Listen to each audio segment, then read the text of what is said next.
हे बहन,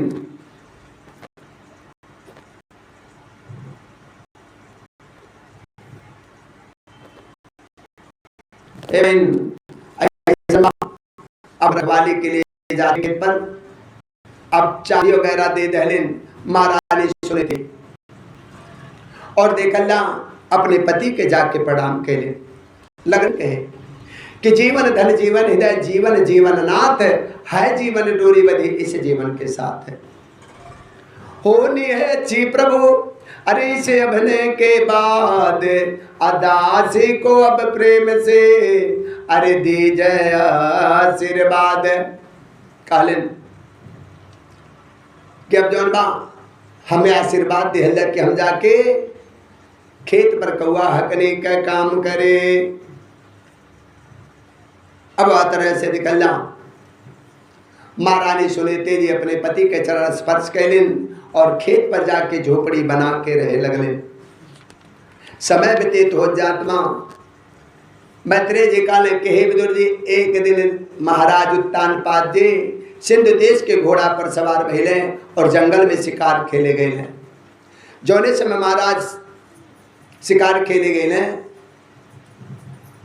तो एक हिरण का पीछा करत घनघोर जंगल में जाके पहुंचले और घनघोर जंगल में जब पहुंचले तो रास्ता भटक गए वापस अले में इन्हें समय लग गए।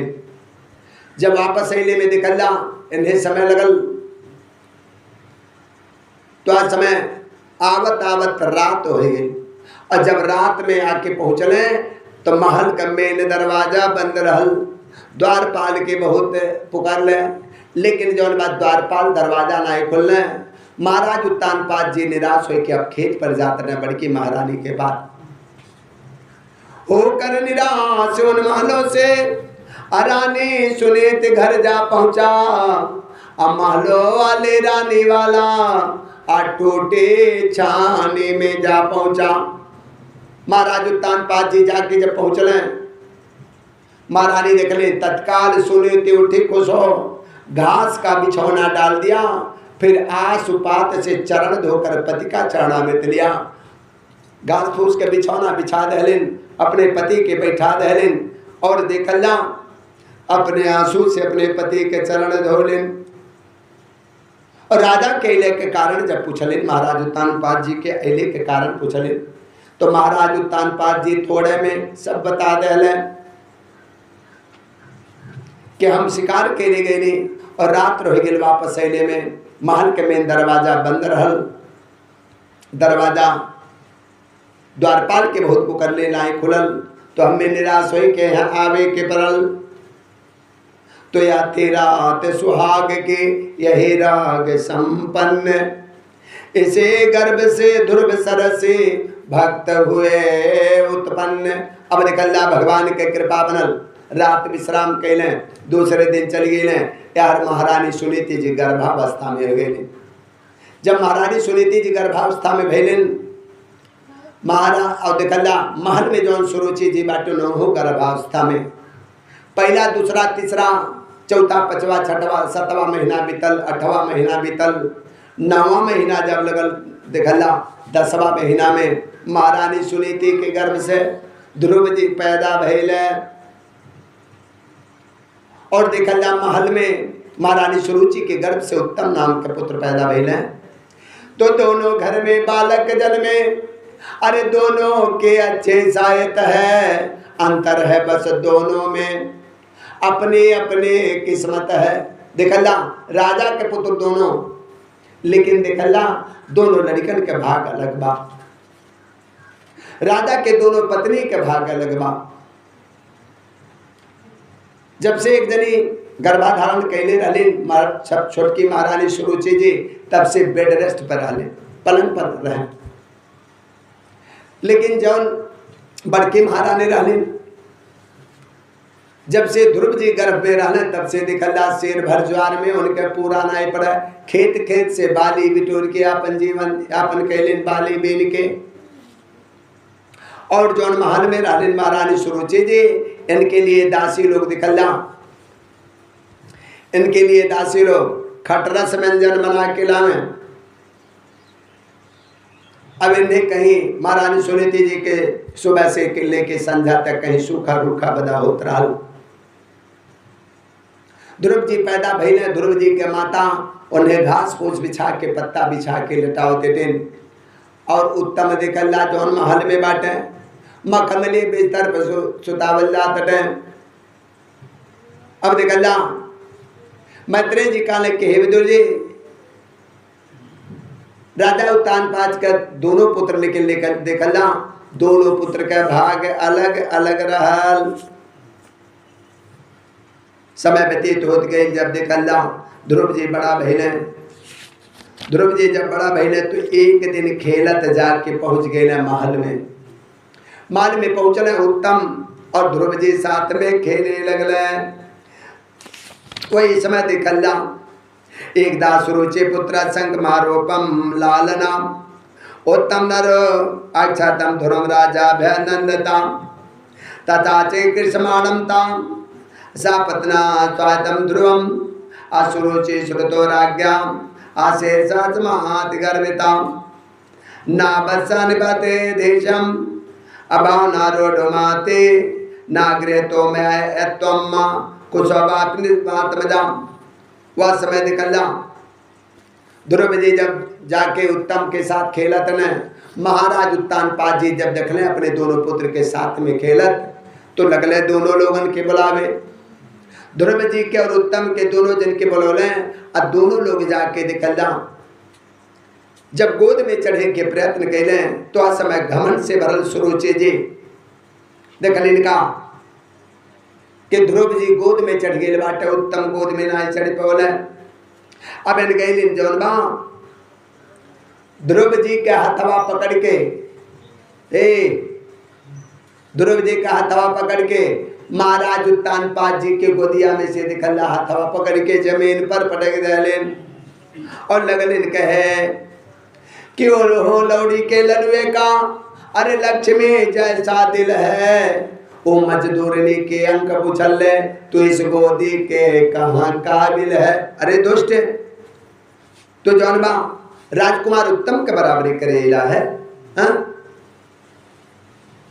अरे दुष्ट अगर तुहे राज सिंहासन पर बैठे के रहल तो पूर्व जन्म में तुहे भगवान का भजन करे चाहत रहा तब कैले होता और हमरे गर्भ से तू जन्म लेले होता तब तो राजा के गोद में बैठे के योग रहला। महाराज उत्तानपाद जी के भी लगलिन बोले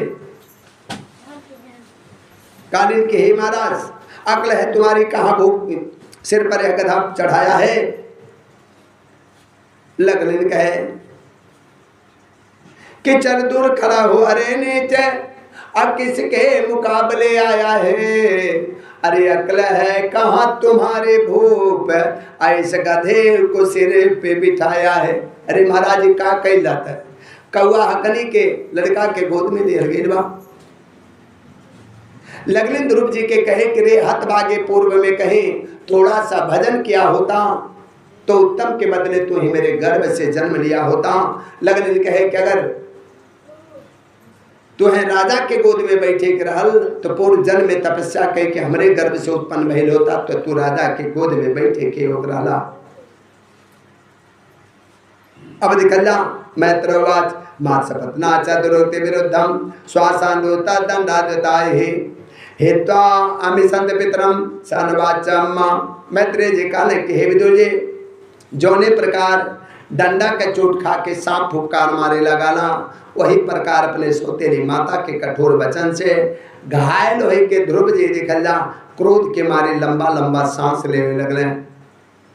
उनके पिता महाराज उत्तानपाद जी दिखला चुपचाप सब देखा था, मुंह से एक शब्द भी नहीं बोले।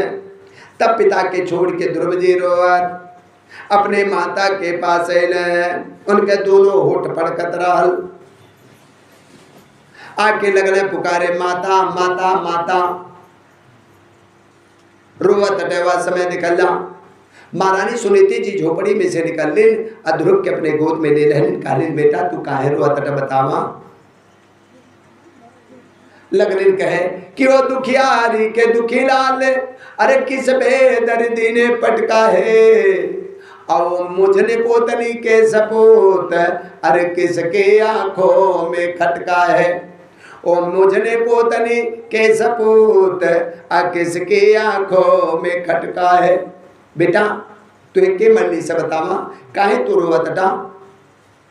जब यह तरह से महारानी सुनीति जी कहलिन तो अपने माता के बात सुन के ध्रुव जी लगले रो रो के बतावे कि माता जी आज हम खेलत महल में पहुंच गए, उत्तम के साथ खेलने लगले। पिताजी अपने पास बोलोले, हमरे दोनों भाई गोद में चढ़े लगले। उत्तम नहीं चढ़ पौले गोद में, हम पिताजी के गोद में चढ़ गए।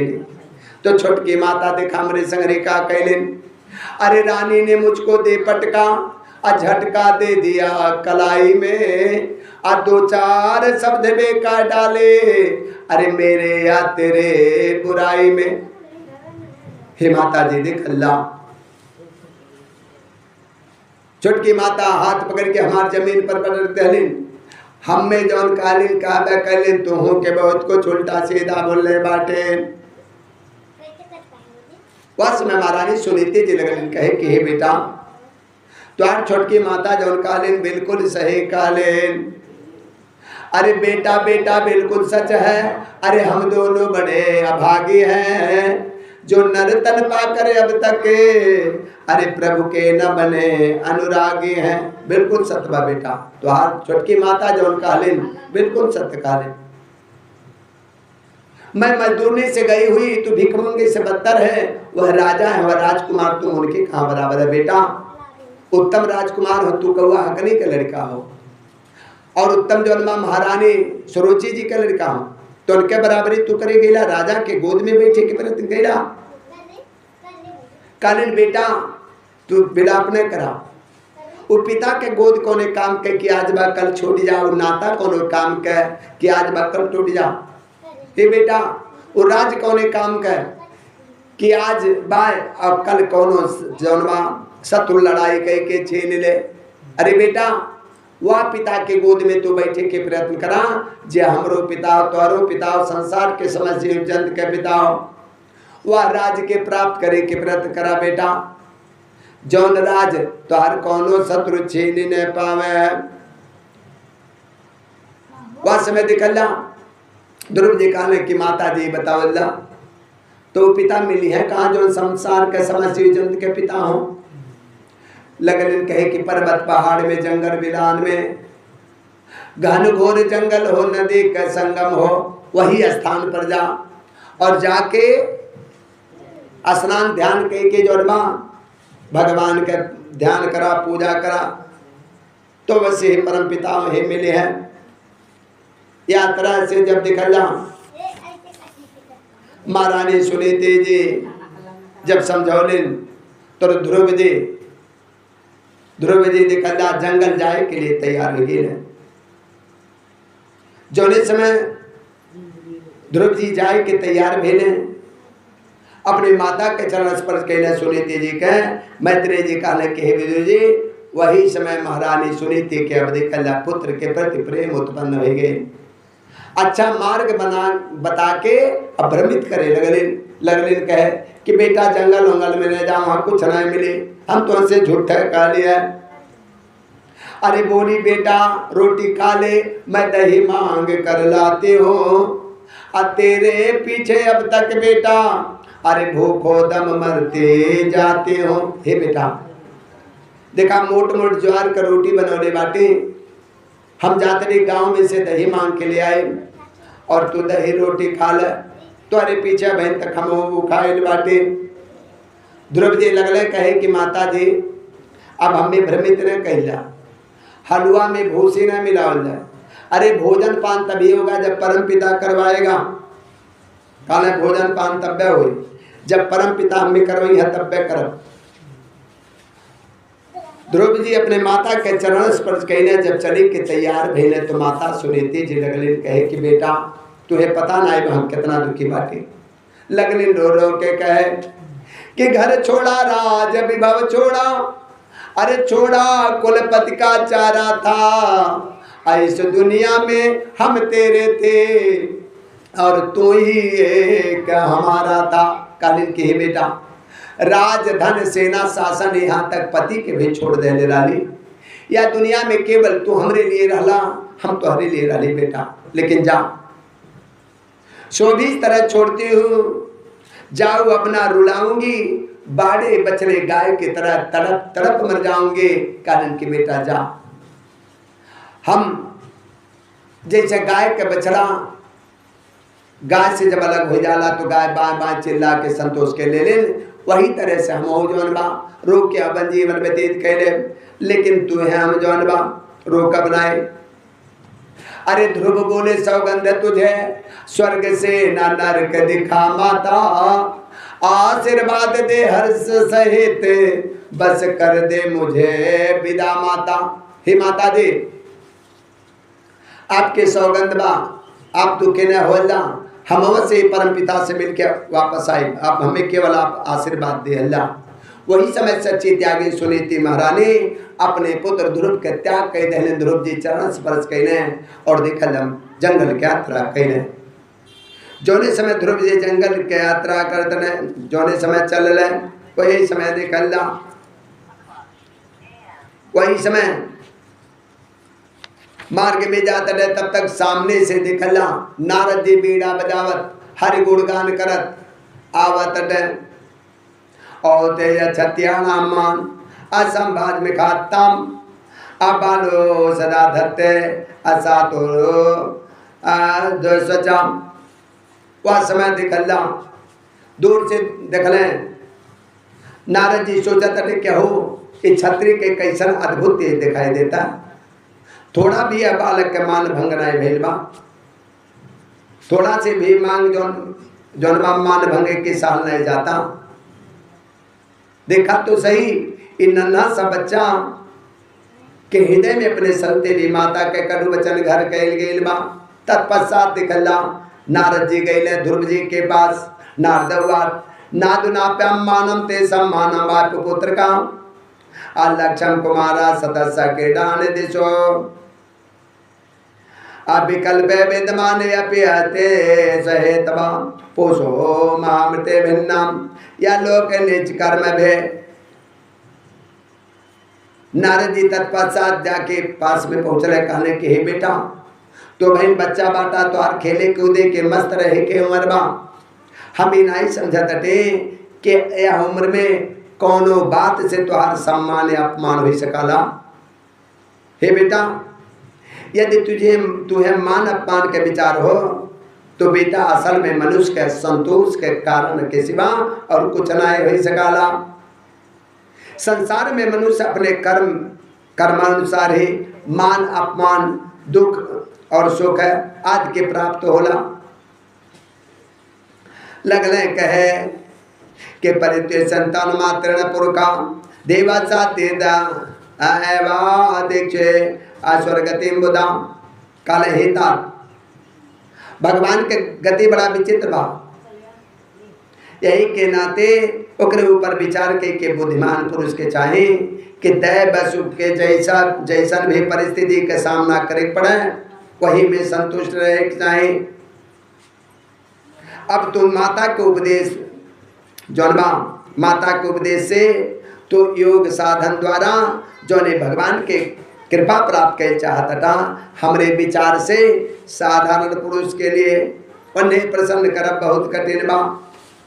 काहे कि योगी लोग अनेक जन्म में अनासक्त भाव से रह के समाधि के द्वारा बड़ी कठोरता से साधना करेले तब जाके कहीं भगवान के दर्शन मिलाला।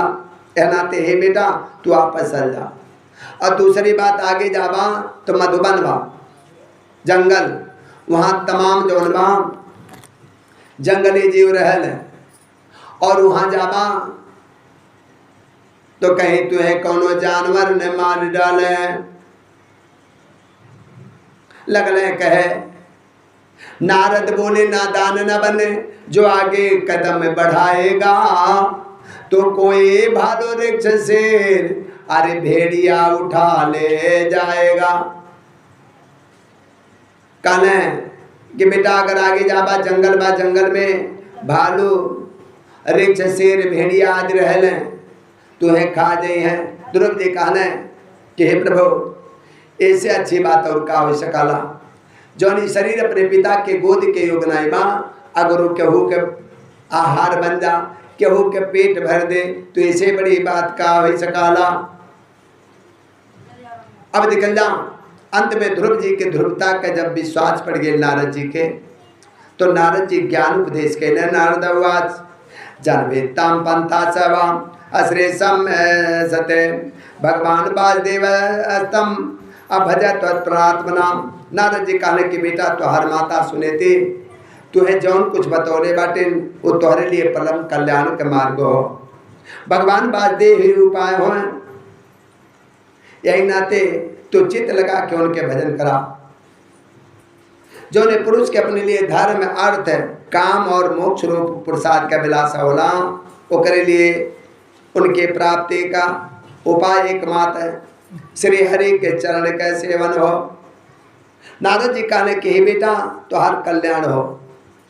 अब यहाँ से एक काम कराता था, गच्छ भद्रम ते जमुना तटे शुचि पूर्ण मधुबनम यत्र सन्निधम नदा हरे। लगने कहे कि अब तो श्री जमुना जी के तरवर्ते परम पवित्र मधुबन में जा, जहाँ श्री हरि नित्य निवास कर लें, वहीं कालिंदी के तट पे जाके निर्मल जल में स्नान करो, 3 टाइम नित्य कर्म से निवृत्त हो के जो यथा विधि आसन बिछा के और भगवान के भजन करो। रेचक पूरक कुंभक 3 प्रकार का प्राणायाम कह के धीरे धीरे प्राण मन और इंद्रिय के दोष के दूर कह के धैर्य युक्त मन से परम पुरुष श्री भगवान के यह प्रकार ध्यान करो। प्राण में त्रिवृताम प्राणेन्द्रिय मनोलवम आसन दिशा वेधे सन्मानम गुरुणाम माँ गुरो माँ प्रसादाभिमुखम स्वार्थ प्रसन्नादिनेक्षणम आसोनासम शोभ्रवणम चारु कपोलम स्वर सुंदरम। या तरह से समझाने और कहले कि तुम्हें जब करेगा ओम नमो भगवते वासुदेवाय, ओम नमो भगवते वासुदेवाय। अब निकल जा। श्री मैत्रेय जी कहले कि हे विदुर जी, अब या तरह से नारद जी के ज्ञान उपदेश प्राप्त करके ध्रुव जी अब परिक्रमा कैले। अब गुरु नारद जी के बतावल मार्ग पर चल रहे हैं, जाके मधुबन में पहुँच रहे। अब मधुबन में पहुँच के ध्रुव जी जमुना जी में जाके स्नान कैले। और जमुना जी के तटवर्ती उपवन मधुबन में अब घोर तप करे लगल। जौनबा और यार दिखला नारद जी, नारद हुआ मामा सुचा स्वात्तम देव गुप्तम विसंपते तत्प्रभा विज्ञा प्रवृत्तम यदिशो जगत दुष्कर्म कर्म कृत्वा लोक पाले प्रभो इतासरा जन्म सो विपुलम सततम। यार नारद जी दिखला पहुँच गए ना महाराज उत्तानपाद जी के पास। महाराज उत्तानपाद जी के चेहरा मुरझाए लहल। नारद जी जाके पूछले महाराज अपने इतना चिंता में आप काहे बाटे। महाराज उत्तानपाद जी कहले कि हे ब्राह्मण, हम बड़ा स्त्रीण बाटे, बड़ा निर्दयी बाटे। हाय हाय हमार छोट का नन्हा सा बच्चा ध्रुव अकेले जंगल में तप करे चल गए। वो बड़ा बुद्धिमान डाले, उनके कमल के समान मुख कोमला गए होए, थक के कहीं रास्ता में पड़ने गए हो। हे ब्राह्मण देखला वन में तमाम जंगली जीव रहने भेड़िया आदि, कहीं हमरे बालक ध्रुव के मार के खाने गए हो। हाय हाय हम स्त्री के कितना गुलाम हो गए।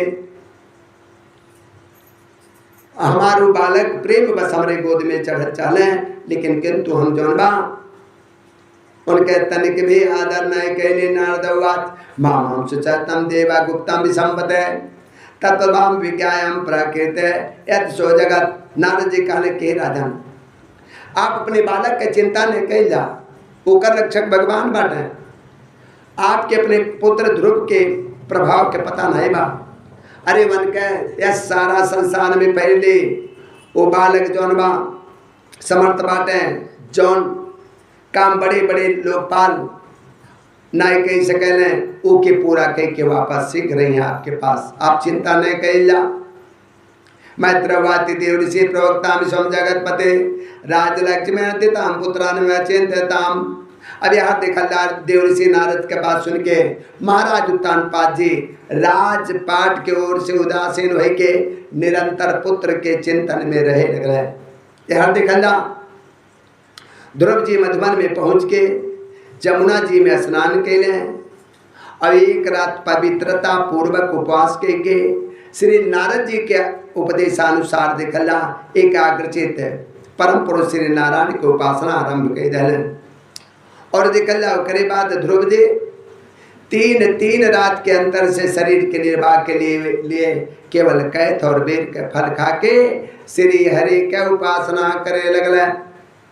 या तरह से 1 महीना व्यतीत हो गए। दूसरा महीना लगले पर देखला 6 दिन पीछे सूखा घास और पत्ता खा के भगवान के भजन कैले ध्रुव जी। तीसरा महीना लगल। तीसरे महीना में 9 दिन पर केवल जल पी के समाधि योग के द्वारा श्री हरि के आराधना करत बितौल। चौथा महीना में देखला श्वास के भी जीत के 12 दिन पर केवल वायु पी के ध्यान योग के द्वारा भगवान के आराधना कैले। 5वां महीना जब लगल पंचमे मासन प्राप्त जित स्वानिपात मजाम ध्यानम ब्रह्मपदेकम तत्वसा अताल विचार जाम। 5वां महीना लगने पर राजकुमार ध्रुव दिखला श्वास के विजेत के पार ब्रह्म के चिंतन करत एक पैर से खंबा के समान निश्चल भाव से खड़ा हो गए। वह समय दिखला उन्हें शब्दातिक विषय इंद्रिय के नियमक अपने मन के सब ओर से खींच ले तथा हृदय स्थित हरि के स्वरूप का चिंतन करत चित्त के दूसरी ओर से खींच ले। वह समय दिखला राजकुमार ध्रुव एक पैर से खड़ा बाटे। वह समय उनको अंगूठा से दब के पृथ्वी एक तरफ झुक गए। जैसे कोनो हाथी नाव पर चढ़ जाए एक तरफ झुक जाए वही तरह से झुक गए। ध्रुव जी अपने दिखला इंद्रिय द्वारा तथा प्राण के रोके अनाथ बुद्धि से विश्वात्मा श्री हरि के ध्यान कैले। जौने समय ध्रुव जी दिखला ध्यान कैले अपन सांस रोक लें तो ध्रुव जी के सांस रोकते तीनों लोग के समस्या जंत के श्वास रुक गए। जब ध्रुव ने खेचे प्राण वाये तो आयो रुके त्रिलोक के अकुहरा में मचा ब्रह्मांड हिला आदम घुटने लगे प्राणियों के। कुहरा में मचा ब्रह्मांड हिला आदम घुटने लगे प्राणियों के। जीवों की आंखें पथराए एरिया रगड़ छटपटा उठे आए लुटा इंद्र का इंद्रासन अजलबा से भी तिल मिला उठे। मैत्रेय जी कहने के हे विदुर जी जब ध्रुव जी अपन सांस रोक लें तो समय तीनों लोग की समझ जीव जंतु के श्वास रुकल। तमाम जीव जंतु निकलना जल में रहे वाला जीव श्वास के बिना मरे लगले। समुद्र का तूफान रुक गई। नदी के पानी एक जगह ठहर गई। जंगल में के पेड़ पौधा सब मुरझा गए। तमाम जंगल में रहे वाले जीव एड़ी रगड़ रगड़ के दिखल मर गए। तमाम मरे लगले। 14 लोग 49 पौन 8 पशु सब कांपे लगले। सूर्य के रोशनी कम मलिन हो गई। चंद्रमा के रोशनी मलिन हो गई।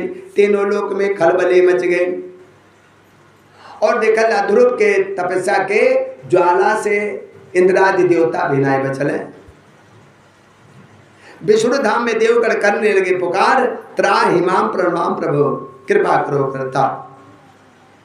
देवता लोग भाग के गए भगवान वैकुंठनाथ के पास। देवाचो न विदात्मो भगवान प्राण रोधम चराचरज के सत्वाधामान्ना विदे तन्नो वेदनादिमोक्षम अप्राप्तम तम शरणम शरणम। देवता लोग लगले कहे कि हे भगवान समस्त स्थावर जंगम जीव का शरीर प्राण एक साथ रुक गए बा। ऐसा तो हम पहले कबोन भवनाई के डाले। आप शरणागत का रक्षा करे वाला हुए अपने शरण में आयल हम लोगन के दुख से छुड़ा दे हल्ला। वह समय भगवान लगने कहे कि हे देवता लोग आप लोग डरा मत। उत्तान पाद के ध्रुव अपने चित्त के हमरे विश्व आत्मा में लीन के लहले बाटे। यह समय हमरे साथ जौन बा उनका अभेद धारणा सिद्ध हो गेल बा।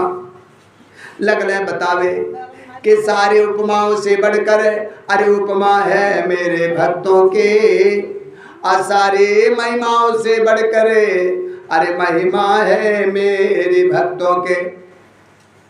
अरे भक्त के भावना में मैं हो क्या पता भावना में क्या है, मैं तो भक्तों का चेहरा हूँ, जो भक्त करे सो अच्छा है वह समय दिखल जा।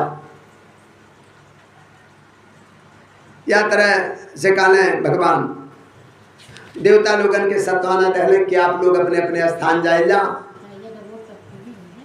हम मधुमन में अब जो ध्रुव के मनोकामना पूर्ण करे जाते।